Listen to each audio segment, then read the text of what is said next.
In the serene embrace of Central and South American rainforests, a creature embodies the art of leisure, the Bradypus variegatus, better known as the variegated three-toed sloth.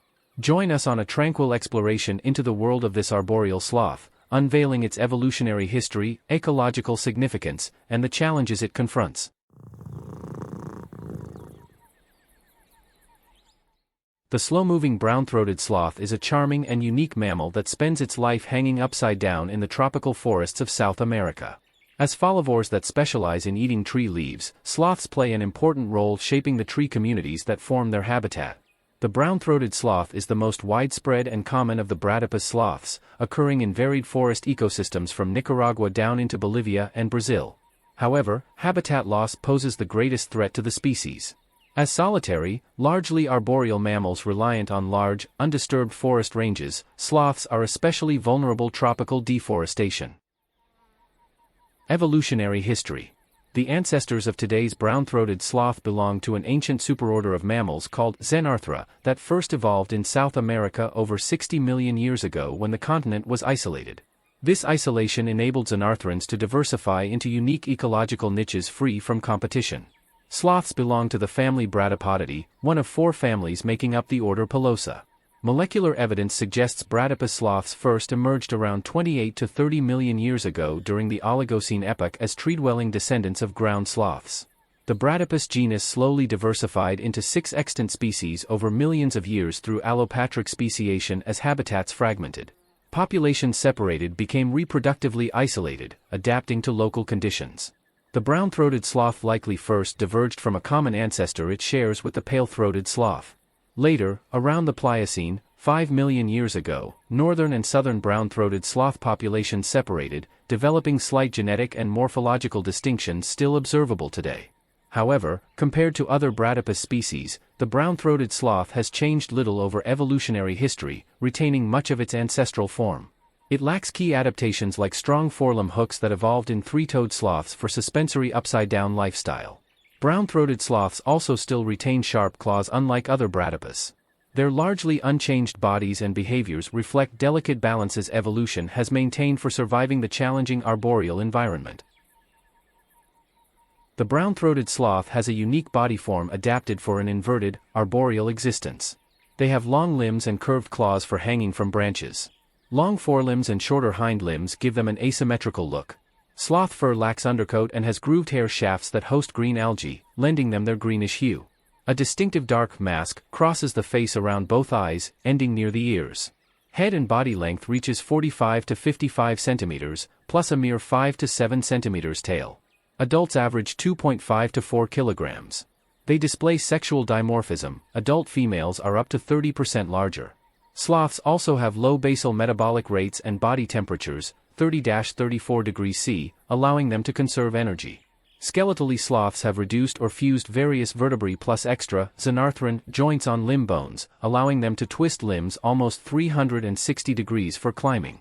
They have just 8 to 10 ribs unlike most mammals. Sloths also lack several muscles common in mammals like deltoids and abductors in humerus, relying more on ligaments for support. Digestively, sloths have a multi-chambered stomach allowing them to slowly digest leaf matter. But their intestines are shorter than predicted for a herbivore. Pelage coloration matches lichens in their tree habitats. A green algae, Trichophilus welkeri, lives within their hair shafts, possibly supplementing nutrition through photosynthesis. Sloths see poorly but hear and smell well. Strong flexor muscles power vice-like grip strength essential for hanging upside down all their life. Long, curved claws, up to 4 inches, provide sturdy anchorage. Ecology. Brown-throated sloths occupy lowland to mid-elevation tropical forests from sea level up to 1200 m on the Caribbean coast of Nicaragua down into Bolivia and south-central Brazil. This includes diverse habitat types from evergreen rainforests to drier, semi-deciduous seasonal forests. Across this large range, average temperatures vary from 24 to 28 degrees Celsius. As arboreal folivores, sloths play a key role as selective browsers that shape tree communities. They prefer young, tender leaves with higher protein and lower fiber/toxins. By targeting certain tree species over others, sloths influence forest succession patterns.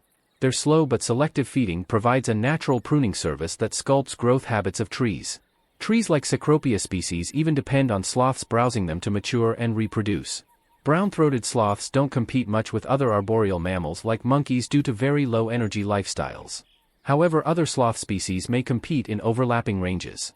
Lack of protective aggression and poor sight makes sloths vulnerable to predators like harpy eagles, jaguars, and snakes. Their green coloration and slow, quiet movements likely compensate somewhat as camouflage against aerial and arboreal threats. Sloths only interact to mate.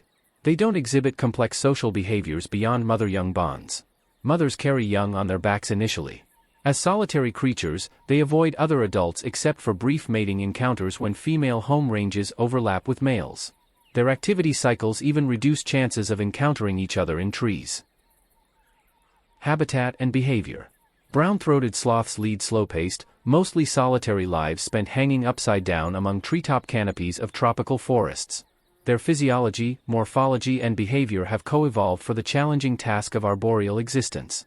Days follow predictable routines revolving around sleeping, eating, and moving between trees.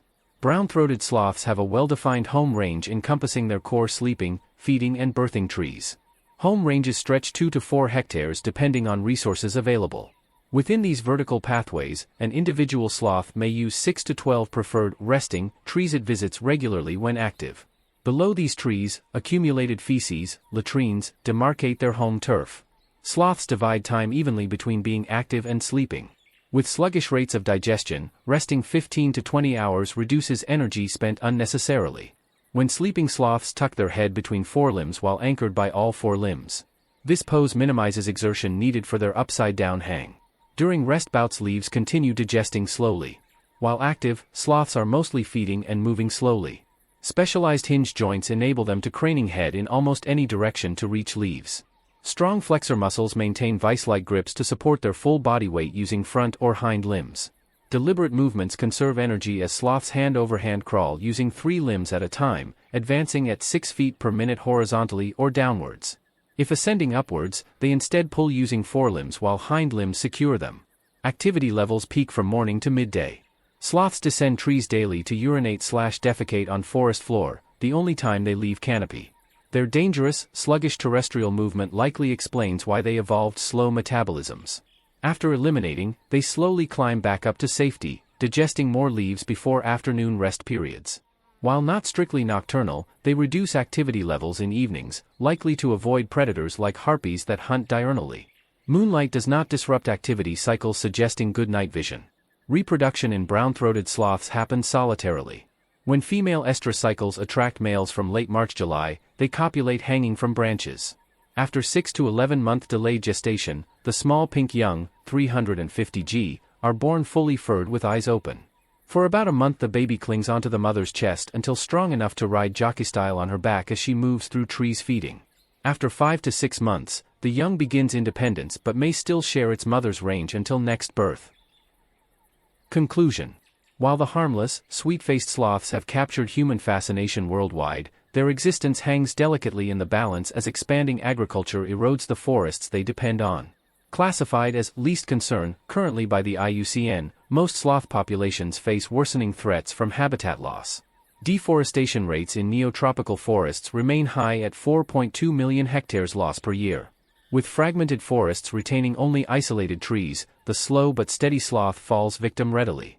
Their low reproductive rates hinder recovering numbers quickly. As solitary creatures reliant on mature trees across large home ranges, sloths struggle in secondary forests and isolated fragments where food trees don't regenerate. Sloths rescued after trees are cut down often die in captivity. While they may persist now in agroforest patches on rural farms, this precarious existence threatens their specialized lifestyles. Protecting remaining old-growth and secondary tropical forests is essential for the brown-throated sloth's future. Some sloths do inhabit forests near urban areas.